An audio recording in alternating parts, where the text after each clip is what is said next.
Hello বন্ধুরা, welcome back to my channel. আজকে আমি আপনাদেরকে খুব সহজে একটা ডিমের রেসিপি দেখাবো। বাসায় যদি পেঁয়াজ রসুন কিছুই না থাকে তাহলে খুব সহজে এমনভাবে আপনারা ডিমের এই রেসিপিটি করতে পারবেন। তো ডিম আগে থেকে সেদ্ধ করে নিয়ে আমি ডিম ভালোভাবে ভেজে নিয়েছি।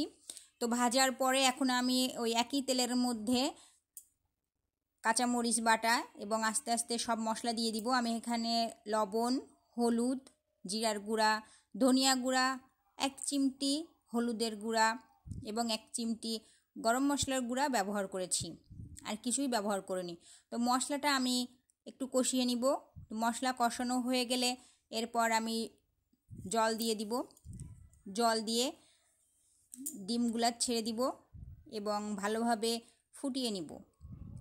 তো ভালোভাবে যখন দেখবেন ঝোলটা কমে এসেছে, আপনারা যেমন ঝোল খেতে পছন্দ করেন তেমন ঝোল রাখবেন। আমি এখানে বেশি ঝোল রাখি নাই, কারণ বেশি ঝোল রাখলে এটি খেতে বেশি ভালো লাগবে না, এজন্য আমি এখানে কম ঝোল রেখেছি।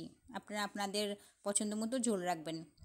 তো আমার আজকের রেসিপি আপনাদের কেমন লাগলো সেটা কিন্তু জানাতে একদমই ভুলবেন না এবং আমার সাথে থাকবেন। Thanks for watching my channel. Bye bye, see you again in the next video.